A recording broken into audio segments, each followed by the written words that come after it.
Remember the Dutch farmers' protests? What do we miss when we talk about the transition of conventional, even though I really don't like the term? Maybe we should use high input to high knowledge, or monoland to land full of life. Anyway, we miss numbers and numbers. Many of the pioneers, rightfully so, because they were and are super busy, didn't keep good records on inputs, prices, machinery, investments, and of course hours. Nobody tracks hours and time in ag. Our guest of today is changing that and keeping a lot of records in the pioneering farm, from a mono-dairy farm to a diverse agroforestry system.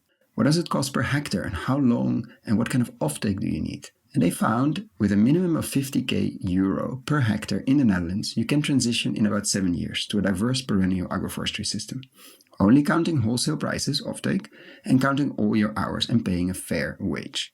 Of course, they're only in year 4, and a lot of this model still has to be proven. But what does it mean for the rest of the 50,000 farmers in the Netherlands?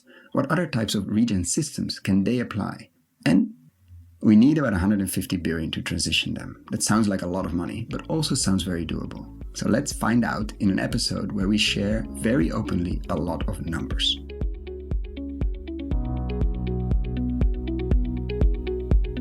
This is the Investing in Regenerative Agriculture and Food podcast, Investing as if the planet mattered, where we talk to the pioneers in the regenerative food and agriculture space to learn more on how to put our money to work to regenerate soil, people, local communities, and ecosystems while making an appropriate and fair return. Why my focus on soil and regeneration? Because so many of the pressing issues we face today have their roots in how we treat our land and our sea, grow our food, what we eat, where and consume. And it's time that we as investors, big and small, and consumers start paying much more attention to the dirt/soil underneath our feet. To make it easy for fans to support our work, we launched our membership community, and so many of you have joined us as a member. Thank you. If our work created value for you, and if you have the means, and only if you have the means, consider joining us. Find out more on gumroad.com/investing-in-regen-ag. That is gumroad.com/investing-in-regen-ag. Or find the link below.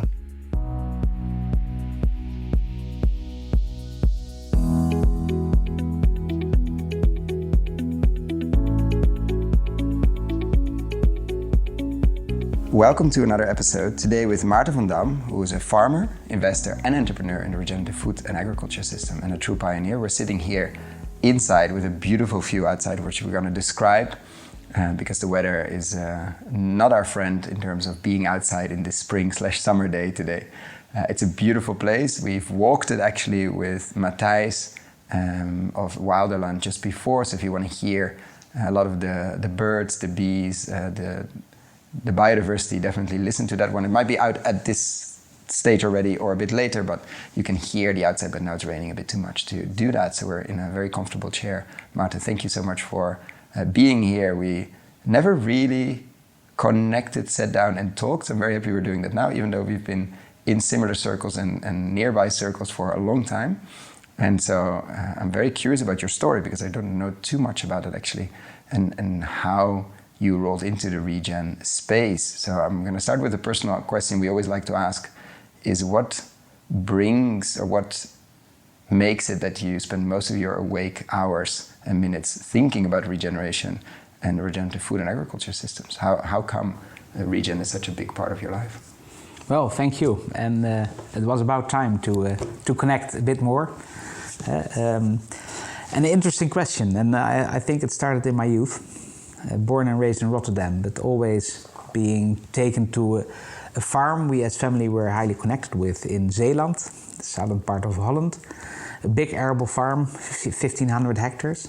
And there, I think, must be some seeds planted, which later on came back, so to say, and say, well, I always wanted to be a farmer.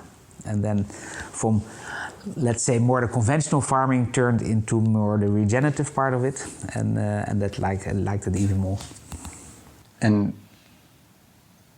it's interesting that some people have that click, like I always wanted to be a farmer. And you remember what that was? Like, what was being a farmer to you, or what was the thing that really triggered you? Was it the machines? Was it the growing things? Was it the view? What was the trigger? All of the above, but I think first of all it started with the machines. So the big tractors, I spent hours and hours and hours sitting next to real farmer, just driving around, falling asleep while I was 6, 7, 8 years, I don't know, maybe a bit younger. So I think it started with the machines, and then also, especially in Zeeland, with the views, because there's no horizon there, or the horizon is very, very far away. So, and then later on it became, I think, more about how tangible it is. It's so for real, if you're talking about business, then farming with getting your hands dirty is actually the most, for real business you can think of. And how did, let's say, the regenerative side of things come into the picture? How did that notion of agriculture can be a part of the solution, not just a smaller part of the problem, and all of those phrases we now take for granted, or at least we at least talk about, we didn't not so long ago. Like, how did that path happen for you? Well, for me it took a while, because first I studied in Groningen, business administration, and then I went to Central and Eastern Europe. My only objective was earning money, finding out if I was capable of earning some money. So I had a lot of failures, but lucky me, a bit more successes as well. Then I remembered that farming was actually the thing I was really enthusiastic about. So then I set up quite a few farms in Ukraine, Mozambique, Kenya, Poland, and still connected with farming in Netherlands as well. And then after a few years I came with the idea, well, is it really good what I'm doing? Is it also for next generations still good what I'm the way I'm farming now? And the other thing, I must be honest, it was also very hard to earn some decent money from it. So the farming in a conventional way has some margin squeeze, and I didn't like that very much. And then the story becomes a bit corny. Then I became father of 3 daughters, so then you tend to look a bit further than yourself and say, well, I must play a role in keeping my enthusiasm about farming, but then thinking about next generations as well. And then you can call it regenerative farming or nature inclusive or whatever. And I did find out what that could be. And then what do you do when that realization comes of, I want to look further, I want to focus on the farming piece? Where do you go? What were there documentaries, books, trigger points, visits you've had? Like, I'm not saying light bulb moments, but what were crucial pieces where you thought, there are other ways, or people are figuring out other ways to farm that might be fitting with the impact I'm looking for? Yeah, so for me it started with the usual suspects, like the books and the films we all know. So that's more or less setting the scene, I would say. And then you're together with my wife. I need to mention my wife as well, because we know each other already from Rotterdam, so way back, and she has more or less the same thinking about farming and regenerative, etc. So we both found out what kind of systems are there and what would be most connected to us. And then I was very lucky to be on the board of this big farm in Zeeland, so very active actually. So I had my own, I wouldn't say pilot farm because it's way too big, but their reality and the need to do something came nicely together, and I was part of that in starting experiments and with non-plowing, etc., etc. And that was actually the start of a journey, and then it ends up in my own farm where we are now inside, unfortunately. Let's talk about where are we? Schevichoven, it's east of Utrecht in the Netherlands. It's sort of the center, more or less. Of course, it's an audio medium, so we're going to make it as visual as possible because people might be walking, driving, cooking, painting, etc. If you had to describe this place, what would you tell the listeners? Well, we think it's the center of the world, closely to Utrecht. It's a very old farm. So actually it's a farm already from the 1600s.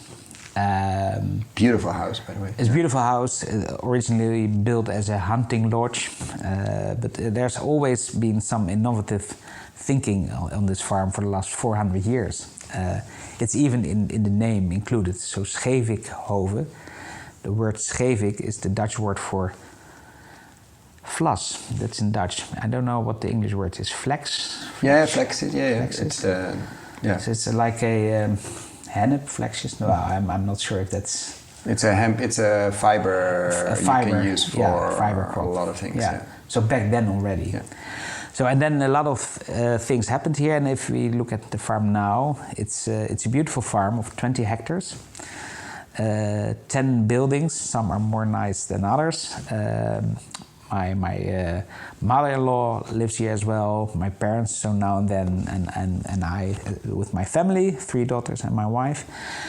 And then the system is what we call a regenerative permaculture, and that we only started 5-6 years ago. Because you bought the farm 8 years ago. Yeah, before, already with the idea, like, was it more buying the house and it's a nice place, or the 20 hectares around were already like, ooh, this could be interesting?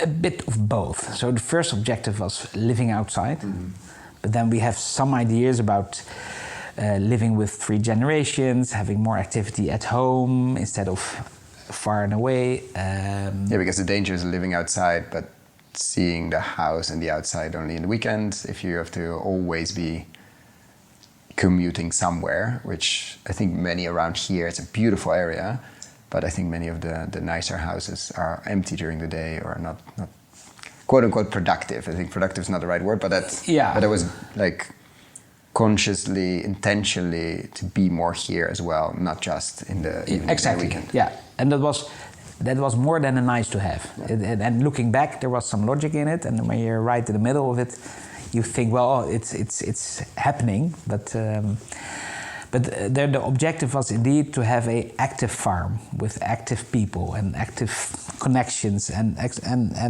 active in the agricultural space. Yeah, for sure. And then, where do you start?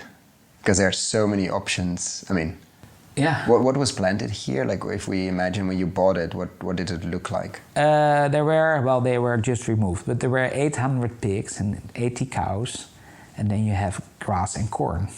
And that's it, plain and simple. And the family who lived here before was a really nice family with 5 children, but they couldn't find a way how to proceed with the farm, so they decided to sell it. And then we came, lucky us. And then after first having to do some renovations at the buildings, etc., then we said, well, what kind of role do we want to play in this food and ag, in this healthy food systems? And then we started to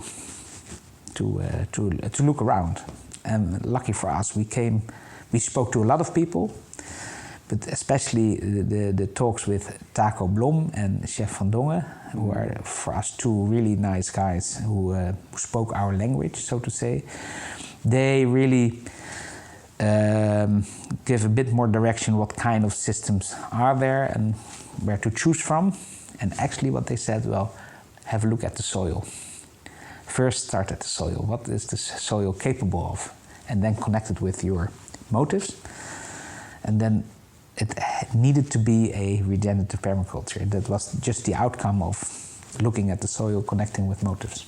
And when you say permaculture, I think most people know it from permaculture design courses as a design philosophy and a way of farming. I think it fits under the larger umbrella of agroecology, etc. But how do you describe it? What does it mean here? Yeah, we narrowed it down. And when we talk about permaculture, it's permanent agriculture. And actually what we say is, well, we are growing perennials. That's it. And of course you have this way more complicated systems, but for us it starts with just permanent agriculture, perennials. Perennials, yes. Why did the soil tell you that? What was the reasoning here? I think in general we need a perennialization of agriculture, but what specifically spoke? So it is not the rich clay or sediments. It's more like sandy grounds, sandy soil. So the so to say poor soil, I would say, and combining with the motive that we really would like to showcase that these kind of systems can also be financially viable, then you don't want to compete with the more rich clay soils. You just want to make it work for this soil. And then we found out that it must be perennials, because perennials on these kind of soils can perform actually quite well as a natural system. And then it grew on us, and we also said, well, we need to really look at it as a business, because that's our objective. Because our objective, which is there, is that we would like to convince the 50,000 other farmers in the Netherlands, and maybe even further, but let's concentrate on the 50,000. We want to create some sort of perspective, some sort of future for them, and we thought, well, the best way to do that is showcasing. And when that's your objective, you want a place where farmers come and see something they can relate to, and that's far enough in the future that it makes sense, but close enough that it makes sense, let's say.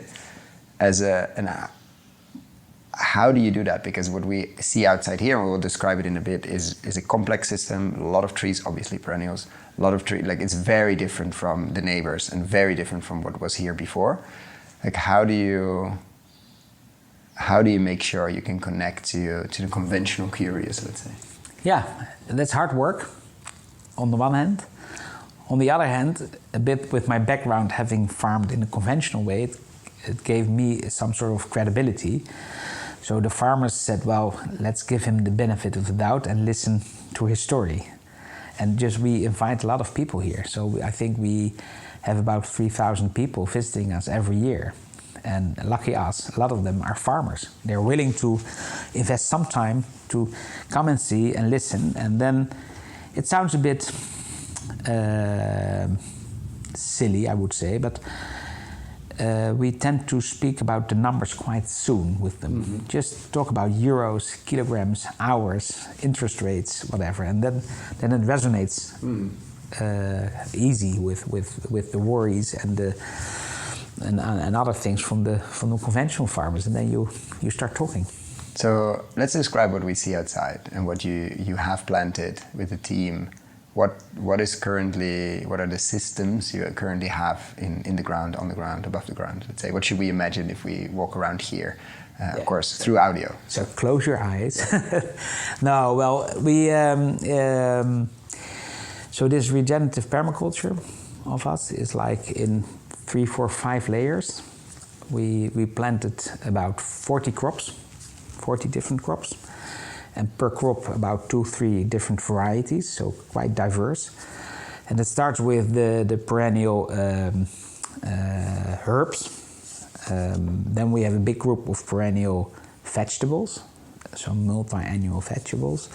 We have a lot of berries, which grew about till 150, 2 meters, the bushes. And then we have quite a few fruit trees, is that the word? Mm-hmm. Yeah, I think so. Apples, pears, pawpaw. It's a bit off the beaten track. And then it ends in the walnut, chestnuts, and all these kinds of higher trees, I would say. Well, that was the objective. And then in the Netherlands, every square meter is sort of bestemd, sort of how do you call that? Has a destination, regulated, and occupied. Yeah.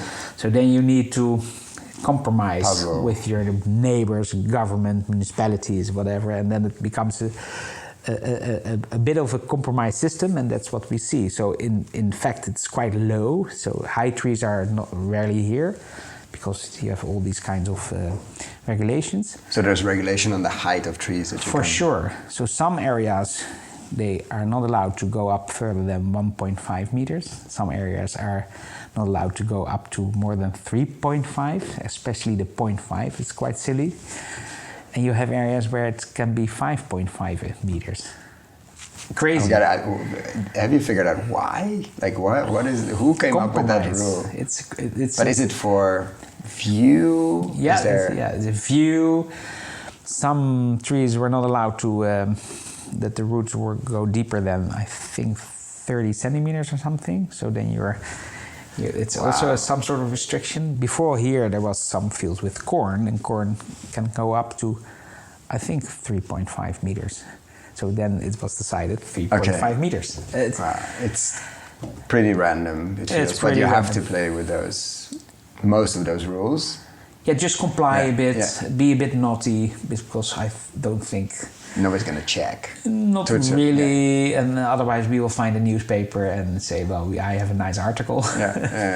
So I think... But it's also your role as a pioneer in that sense, to show the silliness of some of these rules, to show what is possible in this context and where does it create this tension. Yeah, for sure.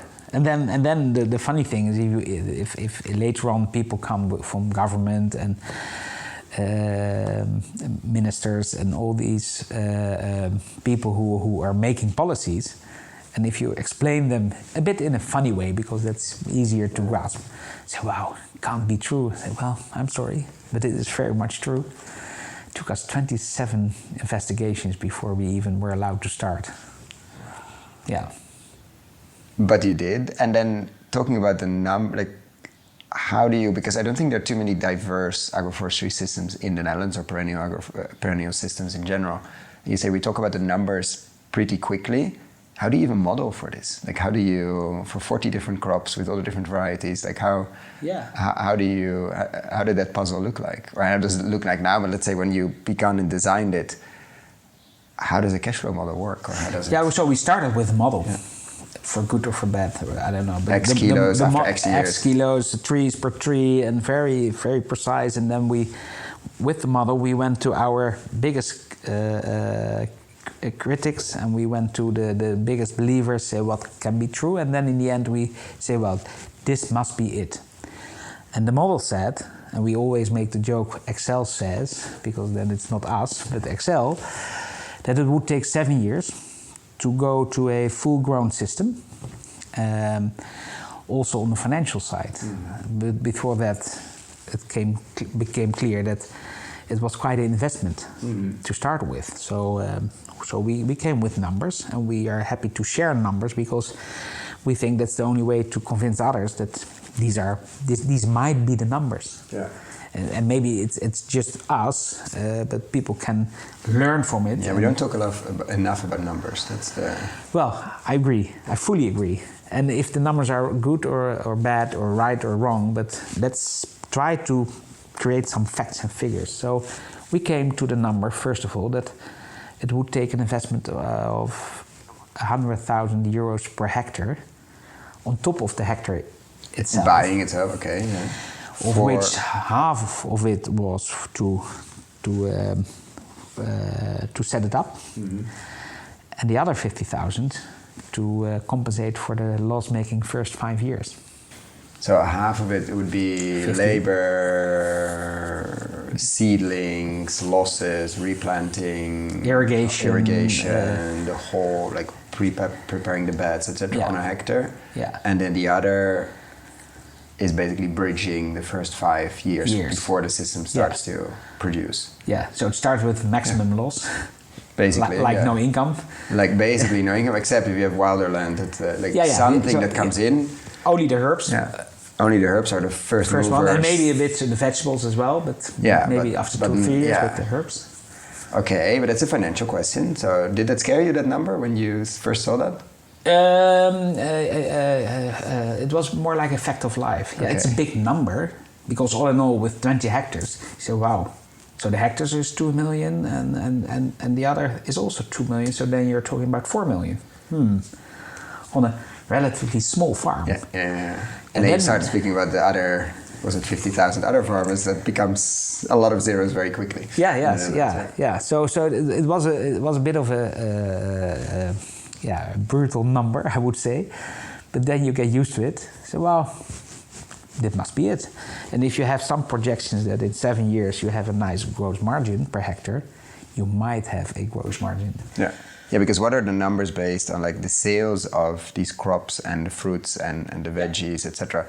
Did you take market prices? How do you even model the sales side of it? I mean, the investment side, you probably can figure out some numbers of preparing, etc. But then where does it go and for what kind of prices? Because let's say the market side of things is not easy. Like how did you do that side of the model? So keeping in mind that we really would like to be copy pasted by other farmers. So it must be accessible for other Cannot farmers. be your own. Cannot be super our niche. only super niche, nice shop and apples 3 times the normal price.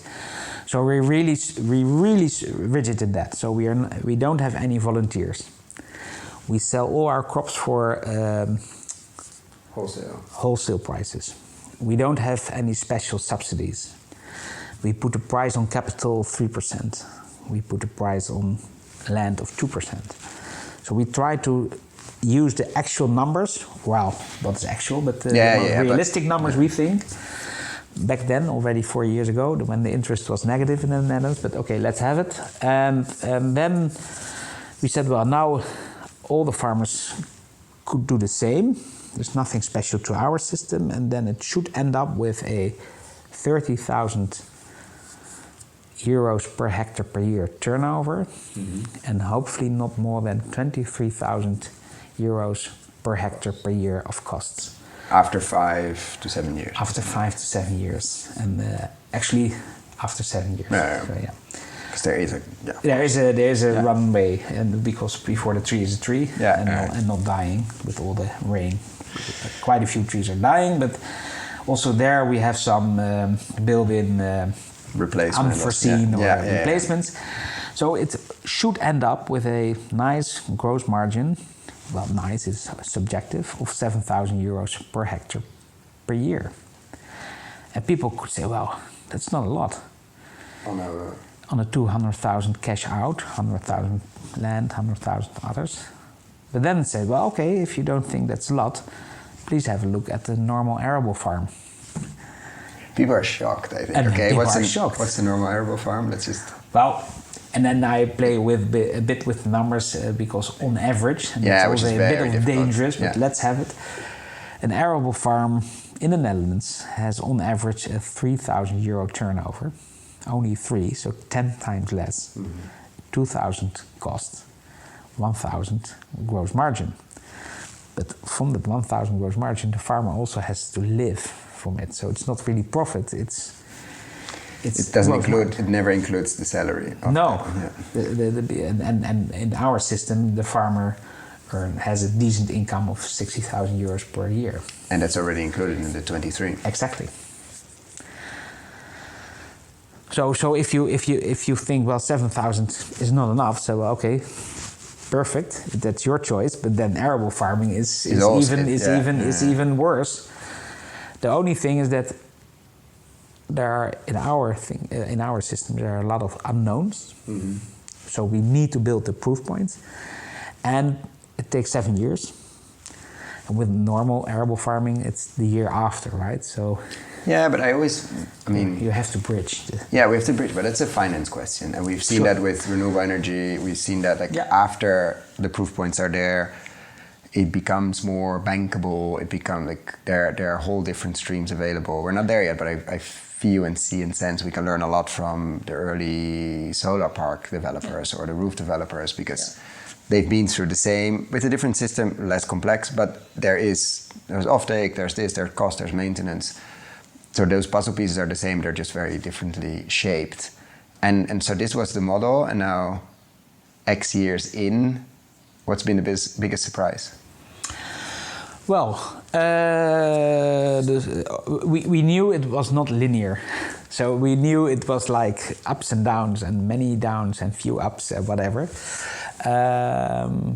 So a few surprises, positive surprises was that the natural system came back way sooner than we thought, like the soil life, the organic materials, the biodiversity. We thought, well, that would also take a few years, but actually it's just letting it go for the first 1 or 2 years, and already you could see, well, this system is so robust in itself, just let it go. So that was a nice observation. We made a mistake with the calculations, because the planting in our model was like planting the 20 hectare in one go. One shot. And we did it, lucky us in the end, piece by piece, and learned. We made all the mistakes in the first 2 hectares, like all the mistakes you can think of. What's the one that comes to mind? The biggest one? Well, the most funny one was that we hired a machine on a Tuesday to make the seeding beds, I would say. So it was hired on Tuesday. So on Tuesday we thought, well, let's start to work. But every farmer can tell you, you need to work when it's ready, when the soil is ready, when the weather is good, and not when you hire this damn machine. So, and we just did it, and all the things we did then, I think we still have the consequences of that, because they didn't produce well, like and other things were like, especially in the perennial system, the planting and the preps and the timing and the weather. I mean, in arable, I'm not saying it's, but you have another year and another year. Here, it's like it's going to be. It's there forever. Oh, no, not forever, but for a long time. So making mistakes in the beginning, and the other thing is that, not so funny, but too fast.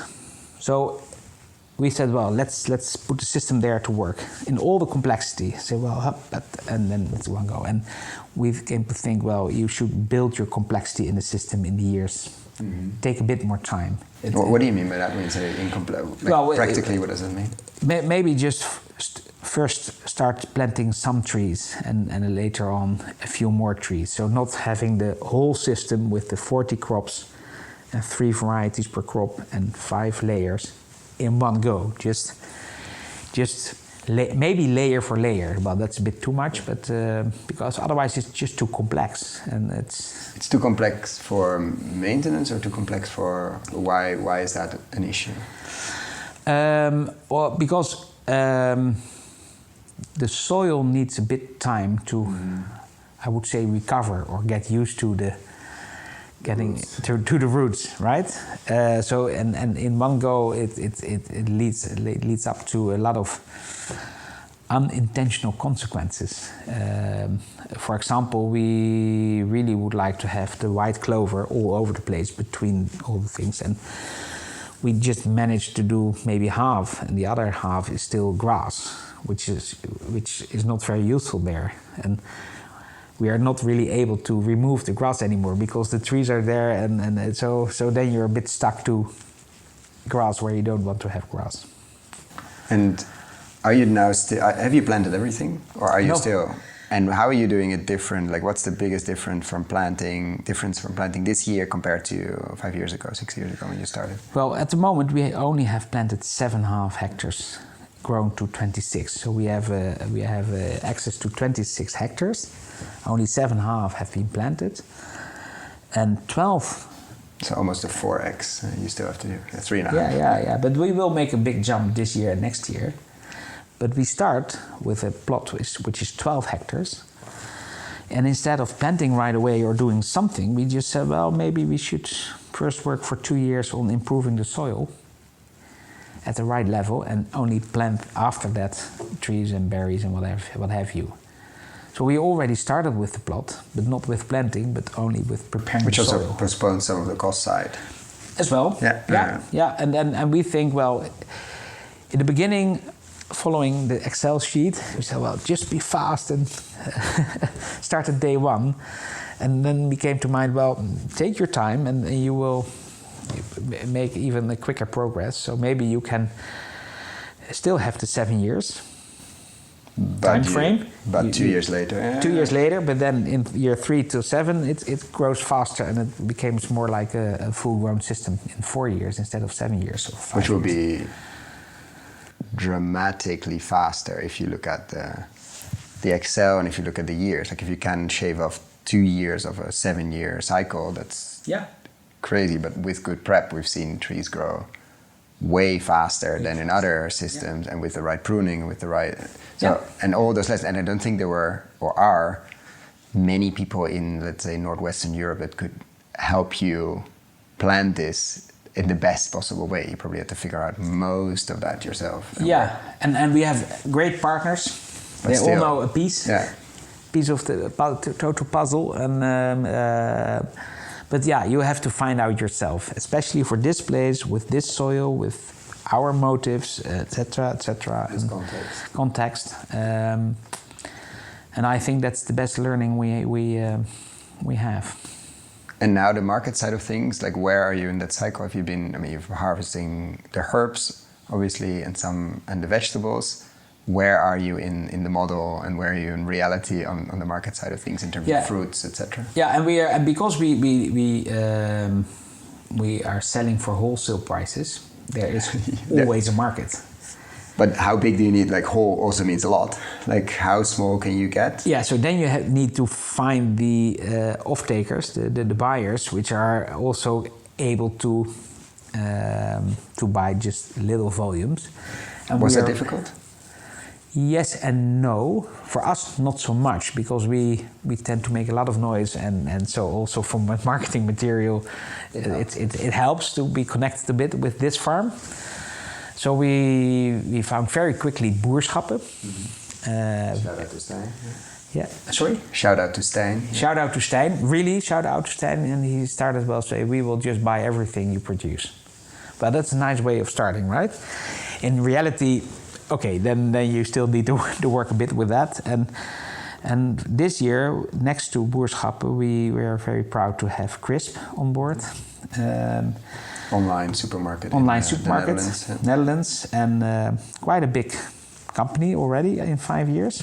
And they're also very flexible and understanding and know what can happen, because it's very hard for us to predict when and how much of something will be there. And then they work really nicely with us. And if the volumes are too small, we found 3 restaurants closely by. Actually, 2 of them are our neighbors. That's really easy. And 1 in Doorn, Buut. And and if we have only 1 box of something, we just call the chef and say, "Well, chef, this is it. This is it." And he always says yes. So it's starting already to bring in revenue. Are the revenues on schedule, or is it? I mean, of course, on like per hectare maybe, because you planted less than what you thought. So yes, we are. This year we will end up with about 15,000 euros per hectare. Which we is are halfway. Halfway. Yeah. After how many years? The first 4. The first 4 seasons and the last 2 seasons. So not too bad. Not too bad at all. Don't ask me about the costs.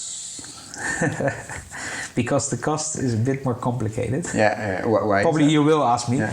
Especially when I say don't ask me. We're going there. Yeah. Yeah, sure, but well, the cost is you should be able to divide the cost over 20 hectares, because we have a very nice team of 6 people.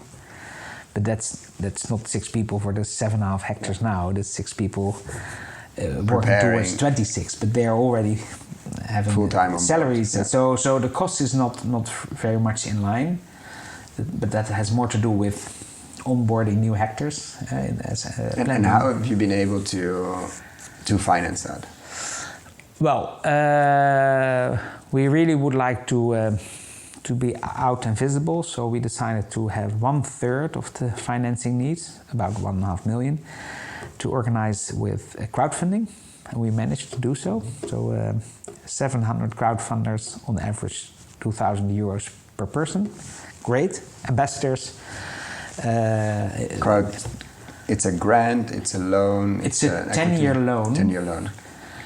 You did 2, I think, right? I remember. Yeah, in two tranches. I don't remember if I joined or missed it, because it was filled up fast. I'm quite sure that you missed it. Yeah, because I think it filled up really fast. Of them. Yeah, no, I didn't, because I think it filled up fast. It was in a time. Well, the first one, yes. And the second one, maybe less. The first one was, I think, in almost 60 minutes. That was hour, fast. we call that. Yeah. The other one was quite soon after. It took 60 days. Okay.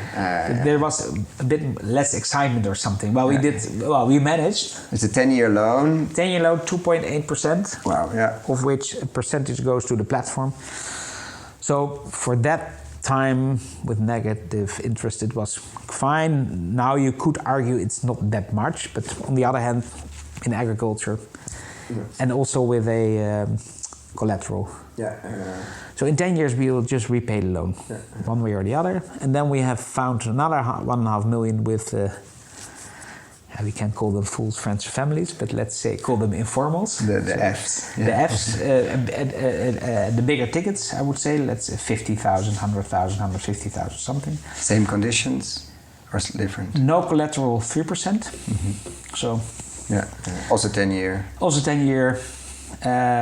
Which gives you space because you have 7 years, but of course some are starting later. But no, we took it all at once. Yeah, but it gives you like mental and financial space because 10 isn't like compared to the Excel of 7. Sure. Yeah. It gives you a bit more breathing room. Yeah. And still it's quite challenging because you know the day will come and you know for sure that you can't repay the loans from the agriculture produce from the system. Yeah. So you need to refinance. So we're already starting to think about refinancing. In a new world, because negative interest is not there, at least. You don't know in a couple of years, but at the moment now, Yeah, so that's... But it's the current, that's what all, not all, that's what all heavily industrialized farmers in the Netherlands have to think about, or many of them are on the refinancing loan. So it's a very normal... It's there. Yeah. So also having that experience some way we will benefit from it. And the remaining 1.7, it's our own money, savings or whatever, and so quite some skin in the game, so to say.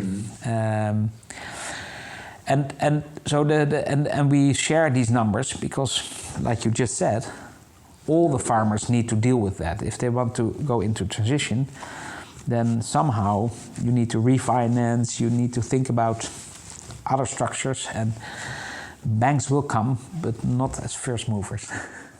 Which they would say themselves as well. And so now this new 12 hectares, what is different compared to, let's say, the one you planted 4 years ago?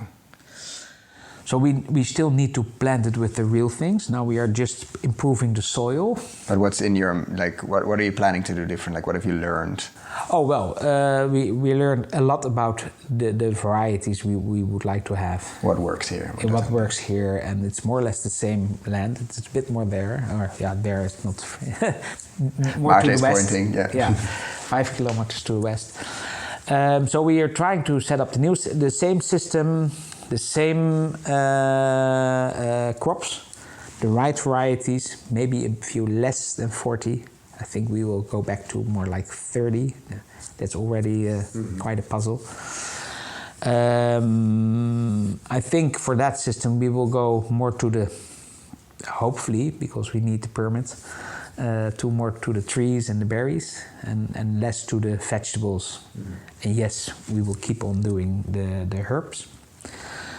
For sure, we will first have a nice layer of white clover, because that's what we would like to have as a base. And actually, that's what we started on another plot of 8.5 hectares. We applied that system already, so and learning from that as well. And how has the dissemination worked? Like, you have a lot of farmers visiting here. Have other farmers been inspired here and say, okay, help me figure that out on my farm as well? Or I have a few hectares. I can see, even though it's just between brackets 4 years in, but you can see some of the numbers, some of the revenue. Okay, the costs are what they are at that scale, but there are economies of scale, et cetera, machinery. I mean, there's a lot to figure out, but how is the sharing or the spreading? The spreading. Yeah, the spreading, the traction. Yeah. Well, it's there. So we started the program quite early with 70 farmers from Utrecht, almost all of them from the province of Utrecht. And that was like cattle and orchards and even chicken and now arable farming. And I think about 12 to 15 farmers are making their first steps, of which 3 farmers have already transitioned into regenerative practices, which is really nice, right? Of which 3 farmers really transitioned into regenerative practices already. And that's nice. Other than dealing with the same offtake? Are they also working with boerschap? Is that a draw, or are they like we can sell for wholesale? So we're really looking at the practices and the lessons learned here. Like what's the de-risking factor? What's the reason they're doing this now compared to a couple of years ago, where they could have done it as well, but they didn't have this focal point in their as their neighbor or their region. Yeah, and we are quite ambitious. So next to Schevichoven as a farm, we set up Schevichoven Groeit. Schevichoven Grows is a separate company, and there we participate in these kinds of farms as well. And what we really offer, next to knowledge and sharing and all these kind of things, we offer them finance and connections with buyers. So what really made them go was that we could make it financially happen, but maybe even more important, we could make the right contracts with the off-takers, the buyers of their produce, for the right prices. And they said, okay, now we feel a bit more secure, and we have also a farm where we're very proud to be part of, which is a dairy farm, 90 cows, 50 hectares, really turning into a regenerative system. But that farm needed 80 cents per liter. Well, that's not the normal price. 45 or something is the normal price. But then we found the right people to actually buy the milk for 80 cents per liter for the long term. And then she said, well, now I'm prepared to take the risk of the financing, work towards a regenerative system, and have the comfort of 80 cents per liter. So it's really the market, education, and finance triangle that makes people, I mean, in different forms and shapes. Exactly. Depends on the farm, but Depends on the farm, and then you need to make sure that you are doing the right stuff, planting the right trees, having the right type of cows, the right cows because all the cows we now have are not really able to be outside, be outside or something. So you need to change some things, but with the comfort of a credible party buying your stuff, with a credible party in financing the transition, and not being alone, because I think that's maybe even the most important thing why we are allowed to join, because most farmers just feel alone. Especially the pioneers. Especially pioneers. And say, well, it's so hard to be alone, and you need just to connect with other pioneers, and that's how we try to organize it. And what kind of financing do you offer them then? In this case, credits to Triodos, really, because they really are out there in offering this transition financing, combined with a private fund who was very much willing to do this, and those two they make it possible to transition. So it's private and, let's say, more institutional capital. And which both are probably even more Triodos, because we did a full transition finance series back in the day, now I'm saying 3-4 years ago, and the conclusion was we don't need transition finance until you have better offtake agreements. And we had an interview with Triodos actually. But if you have that offtake, and then suddenly things become investable. Still not easy, but we know that from the solar industry again, when you have the power purchase agreements and the PPAs, then suddenly, and you have the Walmart underneath or the IKEA buying it, then suddenly the roof solar becomes investable and financeable, and if you start bundling that, it becomes funds, etc.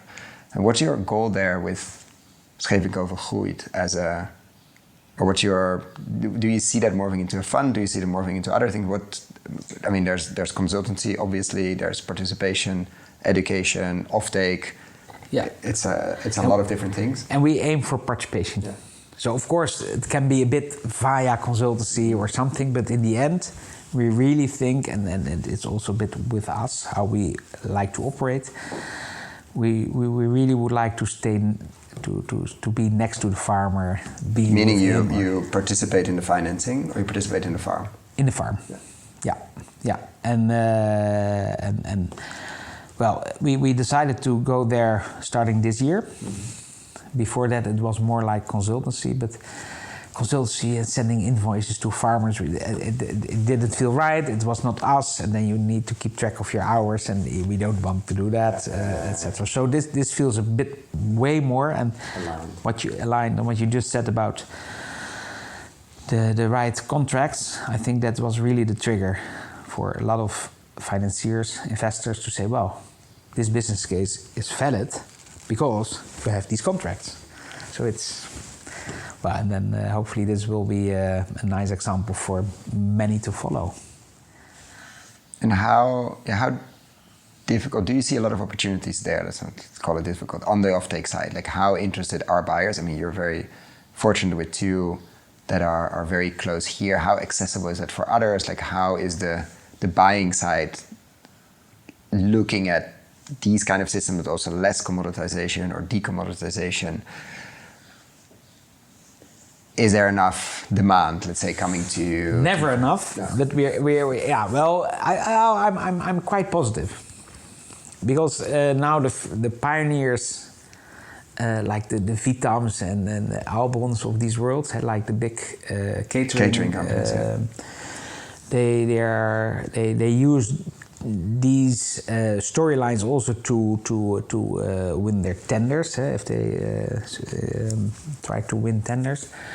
And I think they are setting the scene. They are, and I could imagine that quite a few will follow, and maybe in the end even supermarkets. But let's first try to find. But it's an interesting point. Like there's a whole world beyond the supermarket distribution that we all know is. We've tried a lot of short chain approaches, and some of them work, but often squeeze. But there's a whole world of food that ends up on our plates. It doesn't go through supermarkets. Yeah, and lucky. You're saying, lucky. Yeah. Go there and find the ones that are able to take enough and pay, basically. Yeah, and I'm not sure how if supermarkets are accountable for 80 or 90%. I don't know. But the other 10 or 20%, I think we should aim for that, which is a big market in itself.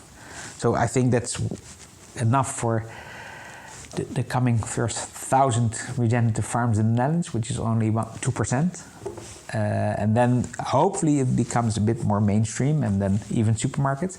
And we have some nice examples of supermarkets already going there. Yeah, probably you know much better than I do, but there are a few, and now let's promote them. Yeah, no, it's interesting the offtake side, which triggers, like which pulls the farmer, or like the conversation very quickly, very rightfully so, becomes about money. And if you can offer, I mean, previously with Matthijs at Wilderland, these are weeds. Oh, you pay me for it. I'm perfectly fine with it. Not that's a bit black and white, but that's a conversation. Like if you can grow it and you pay for it properly per square meter, then of course, why not? Why not? And getting to that instead of a very philosophical discussion why your soil health is so important to all of us. Also true. Very much true. That like the base. That's the but. And so you talk to a lot of investors. You were an investor head yourself. You are very involved in PIM Mimic, which we'll cover in another episode. But what do you tell investors? Because I think there's a lot. I mean, they write us as well, like this regen ag thing. You must get that question all the time. What is your main message, let's say, to the financial world? To Amsterdam is not that far from here. You were there this morning. If you are in, let's say, the financial heart, and we do this in a theater. I don't know if there's a nice theater in the financial heart of Amsterdam, but there are very nice theaters in Amsterdam. Yeah. Room is full of financial people managing their own wealth, other people's wealth. They're excited after this evening. We do this in front of a live audience. But what's the main message you want them to walk away with, and they do something the next morning? Like if you had to plant one seed of this regen thing, what would that message be?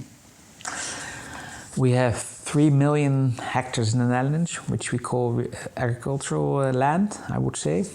And we think, it's just a number, that on average, because this is a very complex system and you have also less complex systems, on average you need about 50,000 euros per hectare to go into transition. Without buying?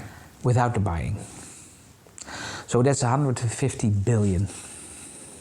So all the arguments of the big pension funds, etc., which will be also in the audience, They say, well, the big numbers are too small, etc. Okay, I can come up with a big number. It's just 150 billion. What is needed to have the whole system of the Netherlands in 7 years into a regenerative system. And maybe you have 10, 15 different systems, which regenerative permaculture is just one, on this type of soil, etc., etc. And in this 150 billion, there's room for the big investors. You can have the land as collateral, because the land is worth 3 million times 100,000, which is 300 billion. So there's a lot of collateral. And then on top of that, we didn't even discuss this right now, but maybe because it's too obvious, is you have all these other ecosystem services. You cannot see the face of Maarten, but he's not really on board with this term. Yeah. It feels a bit transactional, but they're there. We're and there. We all benefit, and we might figure out ways to get paid for it, which is great. But you're saying that's not the basic of the financial model. No, if it already works with just producing food, then you could top up with all the kinds of things where farmers should be paid for. And if you look back at to the audience of investors, there's room for everybody in this 150 billion. So find your right place. Start now.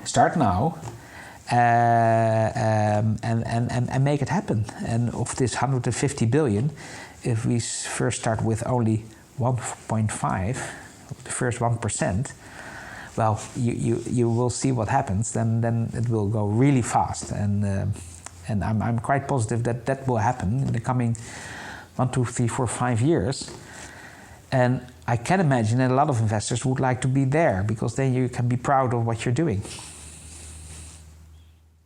It's a very natural bridge to a 1 billion euro question we like to ask. So let's flip it. You're in the audience. You actually have a billion euros to invest. Has to be invested. Could be very long term, but has to be put to work. What would you focus on? I'm not looking for exact amounts. I always say this. I think people are like, but I'm looking for what would people in the space like yourself, used to numbers, used to farming, what would you prioritize? What are main buckets where things have to go if you have a billion, which is objectively a lot of money and nothing at the same time? Yeah, so the full billion I really would offer to farmers willing to go into transition, needing about between the 25 and the 100,000 euros per hectare, finding the first really good entrepreneurs, because not all farmers are good entrepreneurs, but you need good entrepreneurs to make it happen, and build showcases in the 10, 15 different systems, and maybe 10 farmers per system. So find the first 100 farmers, spread the 1 billion to them, and make it happen. And some of them will fail. So you need to have it in one bucket, one fund. But the other 9 will succeed.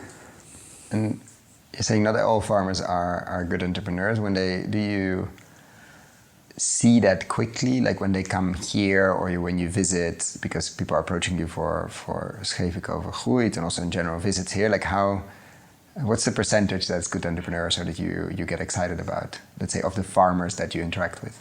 Is it 50, 20, no. 10, 5? More like 10. Because the other 90, and I really like what they're doing, or I really understand what they're doing, but they're just in that position because of not a deliberate choice, made to, or what they, and that doesn't make them per se really good entrepreneurs. And normally, that's okay, like restaurants or whatever, they will go on and they will make a decent living. But if you need to make the transition, you better watch out for the real good entrepreneurs, because on top of being a really good farmer, you need to do so much extra, and therefore you need some special people, some pioneers, some daredevils. You're saying 10%, 15, yeah, somebody, and significantly less than half. I think that's the... Significantly less than half. But they're finding you, you're finding them, like there's the group is there. The group is definitely there, and all the rest of the 95%, they need some help, and they need some help, especially from the first 5%. They need help, but focus on the pioneers and get them the help. Let's say focus on the 5 to 10% of the absolute cutting edge pioneered ones, getting them to, they will become showcases. Yeah. Monitor their financing as well, which For nobody's doing at the moment. All the other stuff. And all the other stuff, benchmarks. Everywhere, data, proof points. Because otherwise we can never get the pension funds to do the next 150 billion. And they shouldn't, because they need that. And that will unlock. So the first billion, aim for the first 5%. Because those are the most important people, and probably the most entrepreneurial people, to build the showcases in all different kinds of systems. And they will be the pioneers where the other 95% will follow. And probably you can divide the 95% in different groups. But more or less, if you ask me the 1 billion question, I would definitely would say, well, find the right few percent. And in your experience with the market side, for that 5%, the market is the market there? Like the offtake, are there enough interested buyers from the CRISP and the Boerschap and others to absorb that? Not saying the other 95, but to at least absorb that for good prices that make no sense. doubt about. And that's because the biggest complaint now to the somewhat bigger off-takers is that our volume is actually a bit too small to make it worthwhile. Which is a nice problem. Yeah. Which is nice. So they don't need one dairy farm. They actually would like to have 50. For even that 85%. Yes, because then they have a national coverage. They can have some bigger volumes in regenerative cheese or brie or etc. So now it's more like the struggle going to a certain volume. And then hopefully the markets will grow in the mainstream markets, like the supermarkets as well. Yeah. And as a final question, so we take away your fund, but if you had the magic power to change one thing overnight, if you had a magic wand and one wish, where people, I would do this and this. No, one thing only. Could be legislation, could be consciousness, could be no chemical fossil fertilizer, could be plant-based, could be anything. What would you do if you had only one thing you could change overnight? Bring back soil life. Soil life. Because that takes years before it's back if it's gone. And if you could have that instantly, that would really move the needle. Because with the soil life, I wouldn't say all problems are solved. Even in conventional farming? In conventional, all the soil, let's say in the Netherlands, 3 million hectares, if in an overnight soil life would be back, it would give such a push to agricultural produce, to nutritional values, to water storage, what have you. Even the snails would disappear, right? Now we have a big snail problem every night. I see a lot of wool in the... that's with a purpose. And if you have healthy soil, the snails will not be there in these numbers. Just to give you a stupid example, but it's if you have a lot of lettuce, it's definitely an interesting example. A struggle. So soil life. I heard there's a whole market now for runner ducks that eat the snails, like explosive growth in the Netherlands, because there's a huge snail problem. Everybody has vegetables, knows that, and it's way too wet. And as a final one, always a final question leads to another one. What do people in the regen ag space think of you coming in and saying numbers, we're measuring, this is the transition piece? Like, how is that received, let's say, within the regen bubble, so to speak? What's the normal reaction you get? Because we haven't seen too many people doing that, unfortunately. Well, normally we get nice reactions to that. And some are a bit distracted because they say, well, it has to do with feeling and connected and community, etc. And then I say, well, all that's true as well. We only have a little piece of the puzzle we are trying to showcase. So bear with us. We think it's also important. But for a few people, that's not their real focus, and that's fine. Because there are so many other aspects which are even as important as well. But for the vast majority, most people say, wow, thank you for just talking about numbers and kilograms and hours and euros. And And no volunteers. Yeah, no volunteers, and it's for real. And there's a nice connection to the real world, and has the real world. The conventional, which is a word Yeah. I don't like. I think every investor hates it as well. Now, there are a lot of these interesting terms we use, but let's say for the majority and the curious, but not yet didn't drink the Kool-Aid yet. Yeah, and it's a nice way of talking to each other. Because because it's a standard answer. This can never feed the world. Okay, a lot of studies seems nonsense. Yeah. 2, this cannot go. This is not financially viable. It's either you're rich as a hobby and you end up poor, or it's like it will just never work, etc., etc. But then, let's talk about numbers. Let's talk about conventional current farmers, how much they make, subsidies, time, salary. Let's compare and let's actually track and trace and see. So it's extremely needed. So I want to thank you for your time and be conscious of your time and wrap up here as well. And thank you for the work you do for hosting us here in a beautiful space inside and a beautiful space outside, which I had the pleasure to walk. And I'm very curious to follow this over time and see where the numbers take us. Thank you. It was really my pleasure to talk to you.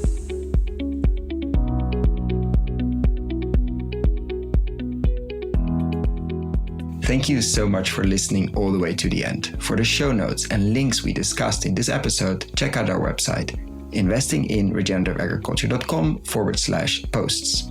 If you like this episode, why not share it with a friend or give us a rating on Apple Podcasts? That really helps. Thanks again and see you next time.